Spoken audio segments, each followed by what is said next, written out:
Hello, Fuse Nation. My name is Alex Fuse, the host of Fusion News. And wow, I just want to say thank you so much to all the Fuse Nation out there for really just allowing me to have a platform to voice my opinions and to interview the people I look up to, whether it be a high school athlete, a college athlete, a professional athlete, or someone covering all those other sports as well, whether it be a high school basketball reporter or a college basketball reporter or a professional reporter. It just you allowing me to have this platform and to reach episode 450 is truly humbling and blessing, and I can't truly say thank you to the Fuse Nation for tuning in to every single episode, whether you be following me on Facebook, Twitter, Instagram, all those social media platforms out there in the world. I just truly, deeply to the bottom of my heart, want to say thank you for always believing in me and believing in the Fuse Nation, and of course, thank you to all the great guests I've had on throughout it's going to be 5 years this June. So we're about a couple months away until the 5-year anniversary of the launch of Fusion News and the Fuse Nation as a whole. So I truly can't say thank you enough to everyone that has supported me since day one. It could be since you supported me since yesterday or today. I want to say also thank you to all the supporters out there, and I couldn't have done it without you. I'm truly excited to see. I have a great month planned for the Fuse Nation here on Fusion News. One of the biggest guests that will be on in the next couple weeks to a month is former New York Yankee Alex Rodriguez. So we will be getting Alex Rodriguez on the podcast very soon to really talk about his life after baseball. Whether it be being on Shark Tank now, dating Jennifer Lopez, and just being an attendee at the Grammys and Oscars and all these different events that he really hasn't been at before he's dated Jennifer Lopez. So again, I'm excited to finally announce here that Alex Rodriguez will soon be on Fusion News, and it goes right into my next topic here about what's next on Fusion News. And tomorrow night, I'll be interviewing Peter Abraham, who is a Boston Red Sox beat writer for the Boston Globe. So we'll be talking with Peter tomorrow night at 7 p.m. to really just kind of take a look into the MLB season and in a whole, and especially highlighting on the Boston Red Sox as they did win the World Series last season. So it's going to be interesting to see what happens this season with the Boston Red Sox, and especially in the same division, the American League East, as the New York Yankees and the Tampa Bay Rays, Toronto Blue Jays, and Baltimore Orioles. Sure, and we're going to look right into, with that, we'll jump right into the topic of the Yankees 2019 season and the American League East as a whole. So let's jump right into that right now. So where do we want to start today? Well, let's start with the Boston Red Sox. So, of course, last season they finished the season with a huge championship victory, defeating the Los Angeles Dodgers and basically owning almost every single MLB team that they had to face in the playoffs last season. So with that, the Red Sox are the reigning and defending World Series MLB champions coming into this season. So that has to put a huge X on the back of their jersey, and let me tell you, it does. So being in the same division as a very great New York Yankees team and a very good Tampa Bay Rays team, the Toronto Blue Jays are going to struggle this season, and the Baltimore Orioles are really in a whole rebranding stage as well. So there's no clear-cut team that I can say, well, they're going to win. Besides the Yankees, Red Sox, and Tampa Bay Rays, I feel any of those three teams has the potential to possibly win the division. So there's a couple different ways this could go. Sure, the Red Sox can win the World Series as well this year, since they did last year as well, and win the division. The New York Yankees has a chance to win the division. They won 100 games last season, but they didn't win that much in the playoffs. So again, and then the Tampa Bay Rays, 90 wins last season, kind of defeating all the odds going against them. Everyone talked about, well, sure, they could be a 500 team, but no more than that. They surpassed all the odds basically last season to win 90 games. So it's going to be interesting to see what happens with those three teams in the American League East. So I'm sure if you tune into this episode, you want to hear the Yankees season outlook. Well, two big of the biggest name free agents out there did not go to the New York Yankees. Bryce Harper, and Manny Machado. And it took the entire offseason, even going into spring training, to find a home for these two superstars. It was been rumored since even before the offseason started that one of these two guys could potentially go to the New York Yankees. We then found out that really the Yankees weren't really in talks that much with these two superstars. So they signed some starting pitchers. They signed some relievers. They made some trades. Sonny Gray is no longer on the Yankee team. Again, now it goes into a whole different outlook where the Yankees kind of kept and extended. Well, they first extended Aaron Hicks. And Brian Cashman said before the whole Aaron Hicks contract extension that he was the most underrated outfielder in baseball. But I guess that's not anymore because look, Aaron Hicks just got a huge 7-year extension, and he signed until 2025 with an opt-out for 2026. And then Luis Severino as well signed a 4-year extension up until 2022 and has an opt-out in 2023. As well as James Paxton being signed with the New York Yankees as well. And so it's all these guys that the Yankees got. Zach Britton signed a contract with the Yankees as well, so kind of reestablishing that bullpen that the Yankees have, reestablishing that the height of one of the best bullpens, if not the best bullpen in all of baseball, up until Zach Britton signed until 2021 with an opt-out in 2022. So and then Troy Tulowitzki signed as a free agent at the minimum at the major league level, and just with that. So let's talk about Troy Tulowitzki for 1 second here. So Didi Gregorius underwent Tommy John surgery, and he'll be out until June, July, in my opinion. People say mid-June, but I'm going to say successfully back at the highest level to his ability in July.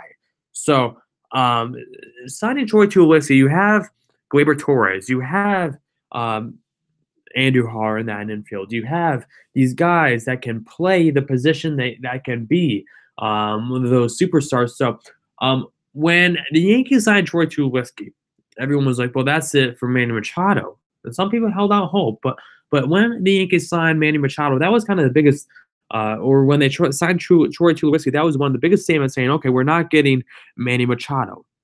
So, and then the next biggest thing to kind of say, okay, we're not getting Bryce Harper, is when the Yankees signed that extension to Aaron Hicks. Sure, it was in the last week of before spring training really got going this past week, but these guys are still out there. So there was still that potential to sign with the Yankees. There's always that potential.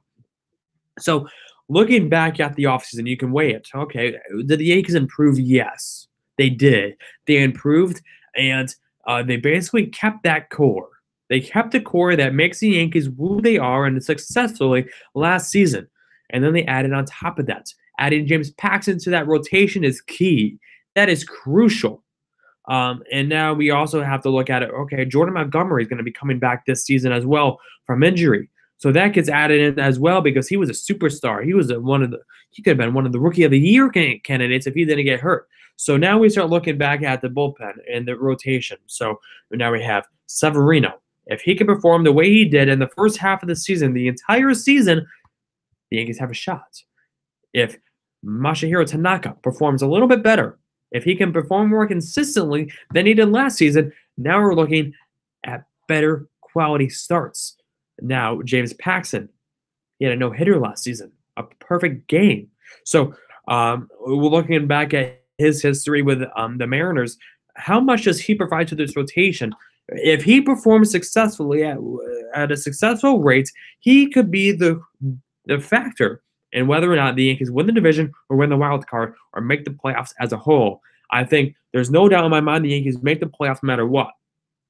They make the playoffs no matter what in my mind, but just adding James Paxton to this rotation kind of puts the puzzle together.